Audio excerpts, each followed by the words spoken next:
There's no shortage of big releases here because on March 23rd, a film went into limited release before getting a wider run in June, and it's Forbidden Planet. It's set in the future, 2200 AD, and we've spread out into the universe and colonized deep space. We have this ship called C-57D, and they're on a trip to this planet called Altair 4. And they say that 20 years ago, a ship called the Bellerophon crash-landed there, and their mission is to search for survivors. And look at this guy, the captain. Whatever you do, don't call him Shirley. They get a radio signal, and it's from someone claiming to be from the Bellerophon, and he tries to tell them that they don't need help and urges them to turn back.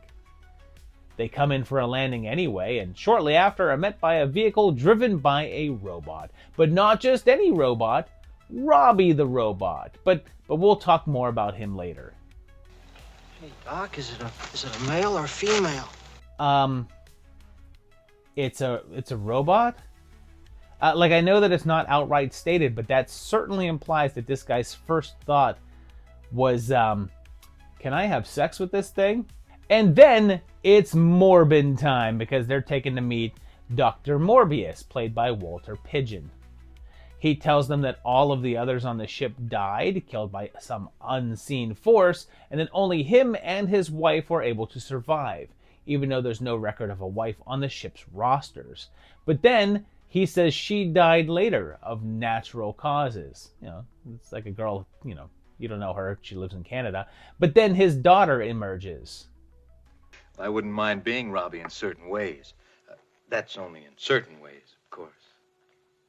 I can see that was probably very clever, but I don't seem to understand it. I don't either. Is he thinking that the robot has sex with her and he wants to do that? Why is this guy so obsessed with sex with robots? Or is that just me here? Well, he then convinces Altair to kiss him, basically by lying to her. And I should note that the captain basically tells her that his men have been in space for a long time, and she's walking around wearing a dress that exposes her naked legs and calves, and we would have served her right if they'd have taken advantage of her. And yeah, sure, dude, totally her fault, not the personal responsibility of those guys at all to, not assault someone. Soon, though, Morbius tells about the Krell, an alien race that used to exist there, but all of them died off 200,000 years earlier, overnight. Most of the tech there have been left over from them, and when Adams insists that he share it with humanity, the doc says no. But then, when they want to head back home and a giant monster appears to kill several of them, they have to figure out what's happening on this planet and figure out why it's so damn forbidden. Like the Forbidden Dance. Is it just too sexy? So this was a big budget number from MGM and had a price tag of around $2 million. And a good chunk of that went into the creation of Robbie the Robot. The director was Fred Wilcox, and he actually had a very short filmography, and several of those were Lassie films in the 40s. This was his second to last film as he passed away in 1964. It was very warmly received with mostly strong reviews, and it did well at the box office, even if its high costs limited its profitability, but it tallied almost $3 million. Not bad for a film that some have said was a weird adaptation of The Tempest. But it had a lot of firsts for the genre. It was the first depiction of a light-speed drive on a human ship, and the first film to take place on a planet outside of our solar system. Plus, Robbie was a big change from the standard bot characters, since he had a personality and his own character.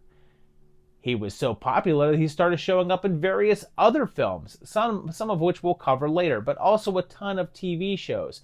And get this, Robbie is often confused for Robot from Lost in Space, although they look quite different. But Robbie did in fact appear in several episodes of that show.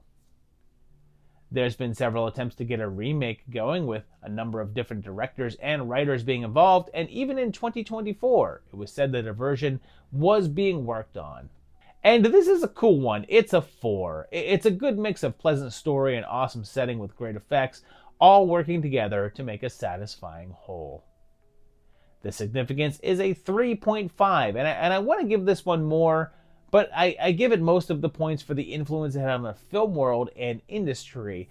But in terms of longevity and impact on the cultural landscape, this just didn't stick as well as the others in the same realm did, and I feel like it's not one that's been seen on a wider level.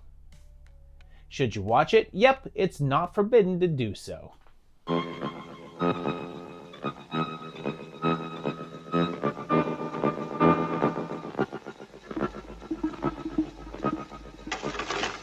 480 pints.